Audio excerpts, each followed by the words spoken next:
BJP में Twitter वार थमने का नाम नहीं ले रहा है। अब जिस तरह अमित मालवीय ने एक ट्वीट किया जिसमें उन्होंने कहा कि राजेश पायलट और सुरेश कलमाड़ी जो है 5 मार्च 1966 को वो विमान उड़ा रहे थे जिन्होंने मिजोरम की राजधानी आइजवाल पर बम गिराए। हालांकि अमित मालवीय के इस ट्वीट का जवाब सचिन पायलट ने दिया। सचिन पायलट ने किया यह केवल काल्पनिक है और तथ्यहीन है। हालांकि राजेश पायलट और सुरेश कलमाड़ी ने शांति स्थापित करने की कोशिश की थी 80 के दशक में। हालांकि जो अमित मालवीय ने अपने ट्वीट में यह भी कहा कि बम गिराने के बाद कांग्रेस ने दोनों को टिकट दिया और दोनों सांसद बने और कैबिनेट मंत्री बने।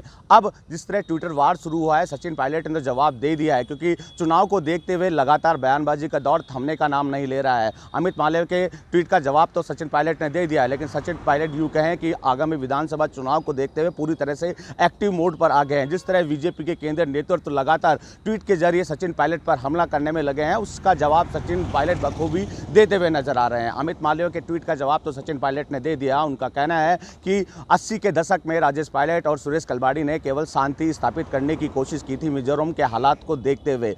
अब इस ट्वीट का जवाब क्या बीजेपी देगी, क्योंकि बीजेपी के कई केंद्रीय नेतृत्व लगातार ट्वीट के जरिए कांग्रेस पर हमला बोलने में लगे हैं और कांग्रेस का कहना है जहां चुनाव होते हैं वहां पर बीजेपी इस तरह के हथकंडे अपनाती है, मनमुटाव मतभेद पैदा करने की कोशिश करती है, लेकिन कांग्रेस में मतभेद नहीं है, ना ही मनभेद है। हालांकि कुछ स्तर पर देखने को तो मिला था कि मनभेद और मतभेद कांग्रेस में साफ तौर पर थे, लेकिन आलाकमान की बैठक के बाद वो खत्म कर दिया गया। अब चूंकि सचिन पायलट पर हमला बोला है तो निश्चित तौर पर अब सचिन पायलट ने तो जवाब दे दिया। अब बीजेपी की तरफ से किस तरह की प्रतिक्रिया आती है, क्योंकि सीधे तौर पर सचिन पायलट के पिता स्वर्गीय राजेश पायलट पर निशाना साधा है, उनकी छवि खराब करने की कोशिश की है। अब कांग्रेस भी निश्चित तौर पर हमले का जवाब हमले से ही देगी। ट्विटर वार शुरू हो गया है, विधानसभा चुनाव पास में है, कांग्रेस के मंत्री तो अपने अपने क्षेत्र में जाकर जो है दमखम दिखाने में लगे हैं, लेकिन सचिन पायलट अभी इन सभाओं से दूर है और सभाओं से दूर होने के साथ ही दिल्ली में बैठे हुए थे और दिल्ली में जो है आलाकमान से मुलाकात करने की कोशिश की जा रही थी। इस तरह की चर्चा भी चल रही है, लेकिन सचिन पायलट ने जिस तरह जवाब दिया,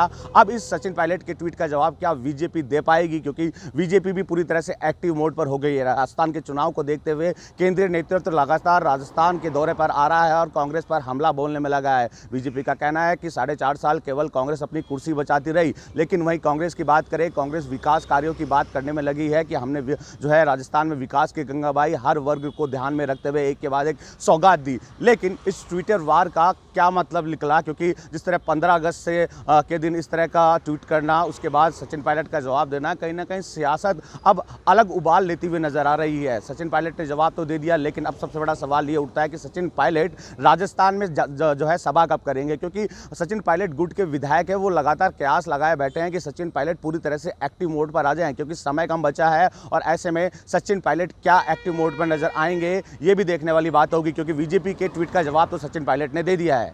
बसंत पांडे, TV9 जयपुर।